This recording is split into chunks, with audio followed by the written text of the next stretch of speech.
10 محرم کے روزے کی فضیلت۔ عاشورہ کا روزہ رسول اکرم صلی اللہ علیہ وسلم کے قول و عمل سے ثابت ہے، اس کی فضیلت بھی احادیث مبارک میں وارد ہے۔ رمضان کے علاوہ باقی 11 مہینوں کے روزوں میں محرم کے 10ویں تاریخ کے روزے کا ثواب بہت زیادہ ہے، ثواب سب سے زیادہ ہے، اور اس ایک روزے کی وجہ سے گزرے ہوئے ایک سال کے گناہ صغیرہ معاف ہو جاتے ہیں۔ البتہ جب رسول اکرم صلی اللہ علیہ وسلم کو بتلایا گیا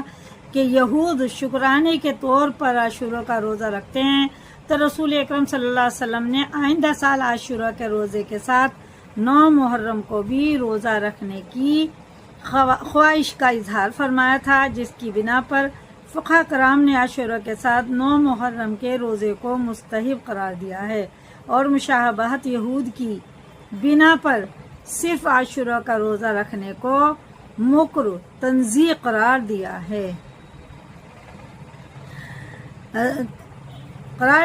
تاہم اگر کسی بنا پر 3 یا 2 روزے رکھنا دشوار ہو تو صرف عاشورہ کا روزہ رکھ لینا چاہیے تاکہ اس کی فضیلت سے محرومی نہ ہو۔ نیز حضرت علامہ نور شاہ کشمیری رحمۃ اللہ علیہ فرماتے ہیں کہ عاشورہ کے روزے کی 3 شکلیں ہیں۔ اول، 9ویں، 10ویں اور 11ویں تینوں کا روزہ رکھا جائے۔ 9ویں اور 10ویں یا 10ویں اور 11ویں کا روزہ رکھا جائے، صرف 10ویں تاریخ کا روزہ رکھا جائے۔ ان میں پہلی شکل سب سے افضل ہے اور دوسری شکل کا درجہ اس سے کم ہے، اور تیسری شکل کا درجہ سب سے کم ہے، اور تیسری شکل کا درجہ جو سب سے کم ہے اس کو فقہاء نے کراہت تنزیہ سے تعبیر کر دیا، ورنہ جس روزے کو آپ صلی اللہ علیہ وسلم نے رکھا ہو اور آئندہ 9 کا روزہ رکھنے کی صرف تمنا کی ہو، اس کو کیسے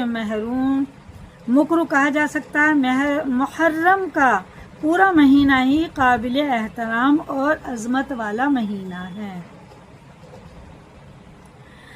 یوم عاشورہ کے علاوہ اس پورے مہینے میں بھی روزے رکھنے کی فضیلت حدیث میں وارد ہوئی ہے، اور آپ صلی اللہ علیہ وسلم نے ماہ محرم میں روزہ رکھنے کی ترغیب دی ہے۔ حضرت ابو ہریرہ رضی اللہ تعالیٰ عنہ سے روایت ہے کہ رسول اللہ صلی اللہ علیہ وسلم نے فرمایا، افضل ترین روزے رمضان کے بعد ماہ محرم کے ہیں، اور فرض کے بعد افضل ترین نماز رات کی نماز ہے، مسلم شریف، یعنی تہجد کی۔